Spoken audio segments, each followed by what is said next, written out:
بھائیوں اور بہنوں،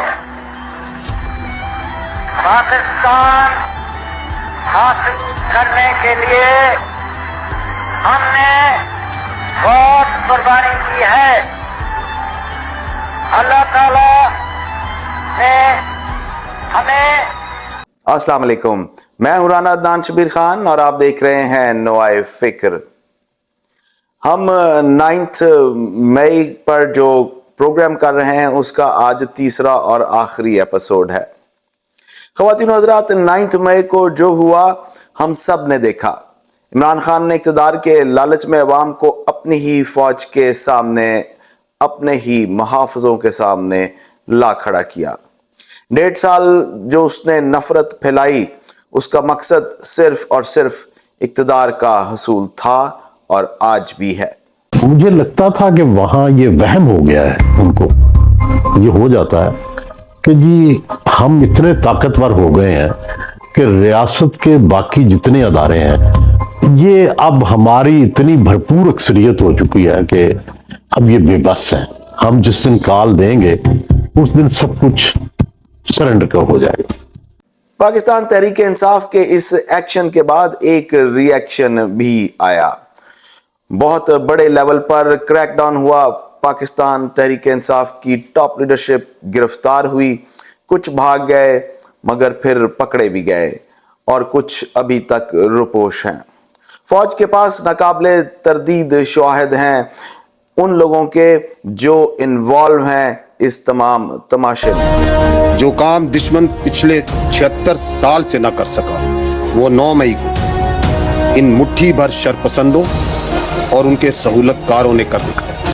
فوجی عدالتوں سے بچنے کے لیے اعتزاز احسن صاحب نے لطیف کھوسہ سے مل کر مسٹر جسٹس گڈ ٹو سی یو کی عدالت میں عمران خان بچاؤ پٹیشن فائل کر دی تاکہ خان اور اس کے ہواری فوجی عدالتوں کے سوئفٹ اور سپیڈی ٹرائل سے محفوظ رہ سکیں، اور اس میں ان کو کامیابی بھی ہوئی۔ سپریم کورٹ نے فوجی عدالتوں کو کام کرنے سے روک دیا اور 1 سال گزر گیا ہے۔ انویسٹیگیشن کمپلیٹ ہو چکی ہے مگر سپریم کورٹ ہے۔ اس 1 سال میں خان صاحب اور ان کی پروپیگنڈا مشینری نے ایک نیا بیانیہ بنایا کہ جناب اسی تے کچھ بھی نہیں کیتا۔ تو دوسرا جھوٹ اور پروپیگنڈا، فالس فلیگ آپریشن، ہم تو خود مظلوم ہیں۔ اس بات کی اجازت نہیں دی جا سکتی کہ اس عوام کو اتنا بیوقوف سمجھا جائے۔ جھوٹ پہ جھوٹ، فریب پہ فریب۔ یہ ایک فالس فلیگ آپریشن ہے، ہماری تو اس میں کوئی انوالومنٹ نہیں ہے۔ پاکستان تحریک انصاف کے وہ لوگ جو جانوروں کی طرح بیہیو کر رہے تھے اور خود اپنی جلاؤ اور گھیراؤ کی ویڈیوز اپلوڈ کر رہے تھے، وہ 1 سال گزرنے کے بعد اب معصوم ہیں، اب وہ وکٹم ہیں۔ خان کا پروپیگنڈا بریگیڈ اب ان کے روتے ہوئے والدین کی ویڈیوز دکھاتا ہے اور ان کے لیے ہمدردی سمیٹتا ہے، اور فوج کو اور پاکستان کے چیف آف آرمی سٹاف کو ایک ظالم بنا کر پیش کرتا ہے۔ تقریباً 1 سال بعد 7 مئی کو D G I S P R نے ایک پریس کانفرنس کی اور پاکستان کے نظام انصاف کو کچھ یاد دہانی کرائی کہ یہ 9 مئی کا مقدمہ افواج پاکستان کا میرے بھائی مقدمہ نہیں ہے، یہ عوام پاکستان کا مقدمہ ہے، یہ آپ کا مقدمہ ہے، ہم سب کا مقدمہ ہے۔ اگر 9 مئی کو کرنے والوں اور کروانے والوں کو قانون اور آئین کے مطابق سزا نہ دی گئی تو اس ملک میں کسی کی جان، مال، آبرو محفوظ نہیں ہوگی۔ ہمیں اپنے نظام پہ، جزا و سزا کے نظام پہ یقین قائم رکھنے کے لیے ضروری ہے کہ ہم 9 مئی کو کہ ملزمان کو قانون اور آئین کے مطابق سزا دیں اور جلد سے جلد دیں۔ خان کے پروپیگنڈا بریگیڈ نے ایک اور بیانیہ بنایا کہ جی خان کی تو فوج منتیں کر رہی ہے کہ خدا کے واسطے مان جاؤ، باہر چلے جاؤ، ملک کو چھوڑ دو، اور فوج خان سے ڈیل کرنا چاہ رہی ہے، ان سے معافیاں مانگ رہی ہے اور اکثر یہ خبریں سننے میں آتی تھیں کہ جناب رات کے اندھیرے میں کوئی ہیلی کاپٹر اڈیالہ جیل میں اترے اور بہت سینئر افسران نے عمران خان صاحب سے ملاقات کی، مگر خان ڈٹا ہوا ہے۔ اس کا بھی D G I S P R نے جواب دیا۔ اگر کوئی سیاسی سوچ اور کوئی سیاسی لیڈر اور کوئی سیاسی ٹولہ اپنی فوج پہ حملہ آور ہو، عوام اور فوج کے درمیان نفرت اور خلیج پیدا کرے، اسی فوج کے جو قوم کی فوج ہے، اسی قوم کے شہیدوں کی تضحیک کرے، اور جیسے آپ نے کہا اسی قوم کی فوج کے بارے میں دھمکیاں دے،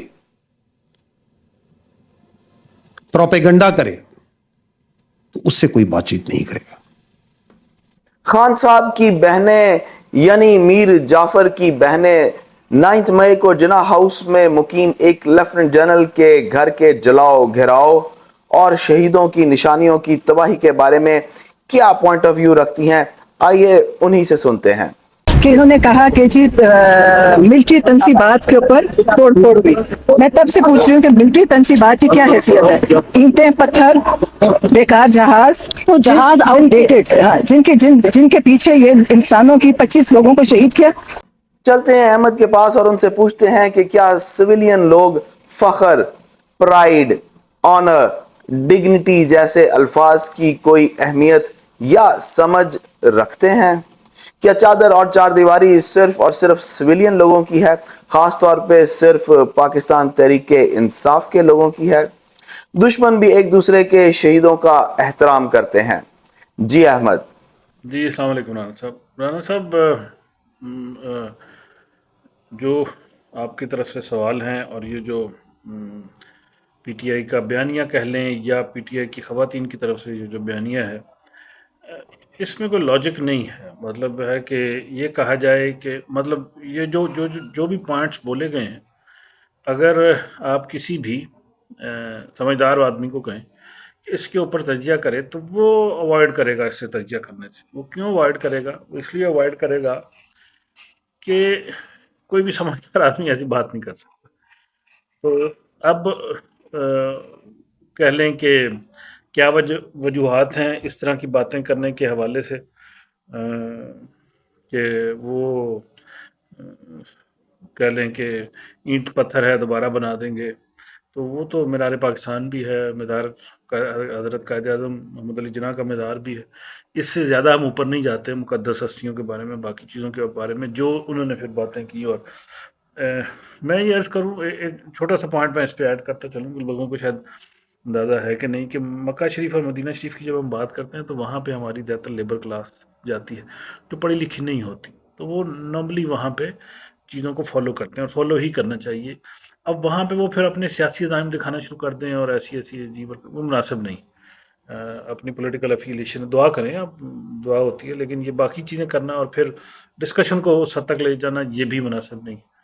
اب اس کے علاوہ جو ملک چلانے والی بات ہے اور باقی کہ وہ لوگ جب 9 مئی پہ اٹیک ہوا تو وہ لوگ کیسے اندر چلے گئے، کیا کچھ کیا، کیا کچھ نہیں کیا، کہہ لیں کہ 1 سال ہونے کو ہے اور بیانات تبدیل پہ تبدیل، کبھی کوئی کہہ دیتا ہے ہم گئے تھے، کبھی کوئی کہتا ہے نہیں گئے تھے، کبھی کہتا ہے ہمیں کوئی مس ڈائریکٹ کیا گیا تھا، کبھی کچھ اور کہہ دیتے ہیں۔ تو بہرحال اٹیک تو ہوئے تھے نا، مطلب یہ ہے کہ صرف لاہور میں نہیں، پنڈی میں بھی ہوئے تھے، جی ایچ پی پہ ہی ہوئے تھے، اور اس میں کئی پی ٹی آئی کے بڑے پرومیننٹ لوگ تھے، کے پی کے میں تو بہت زیادہ ہوئے تھے، کئی دن تک پھر وہ رہے تھے۔ تو اس میں تو کوئی دوسری رائے نہیں ہے کہ جس میں صرف سامنے ازی یا لاہور ہی انوالو ہے، اس میں تو پورا کے پی تھا۔ اور پھر وہ جو ہمارے ہوائی جہاز لگے ہوئے تھے ان کے اوپر توڑ پھوڑ کی گئی تھی، اور پھر الجلی جو کہا جاتا ہے کہ شہیدوں کی قبروں پہ بھی گئے، بہت سارے لوگ اس کو ڈینائی کرتے ہیں کہ نہیں بھی گئے، بہت سارے کہتے بھی ہیں کہ ہاں ہم نے دیکھا بھی، گئے بھی۔ تو یہ ساری سچویشن اگر فار ایگزامپل اگر گئے بھی ہیں تو اس پہ معافی مانگ لینا کوئی ایسی غلط بات تو نہیں ہے کہ ہاں غلطی ہو گئی تھی اور نہیں جانا چاہیے تھا۔ یہ کوئی عقل و دانش والی بات نہیں ہے، کسی کی بھی قبر کی یا وفات کے بعد اس کی کسی بھی چیز کی بھی بے حرمتی کرنا مناسب چیز نہیں ہوتی، اسلام تو منع کرتا۔ اب کہنے کا مقصد یہ ہے کہ یہ ساری چیزیں جو ہیں آل ان آل جو ہے یہ کوئی دانش مندی والی اس میں پوائنٹ ہی نہیں ہے کہ اس پہ بحث کر کے اس کو ریڈیکیول کیا جائے. یہ چیزیں ہی ایسی ہیں کہ جو سمجھ سے بالا تر ہیں اور ہمارے اخلاقیات میں تو یہ نہیں آتی. اور اگر کوئی ہماری اخلاقیات میں یا سیاسیات میں اس کو اخلاقیات بنا کے اس کو ڈیفینڈ کرنے کی کوشش کرتا ہے تو میرا نہیں خیال کہ وہ ڈیفینڈیبل بھی ہیں. اس پہ یا سزا ہے یا معافی ہے. اس کے علاوہ تیسری بات بنتی نہیں. تو باقی چیزیں بات کی.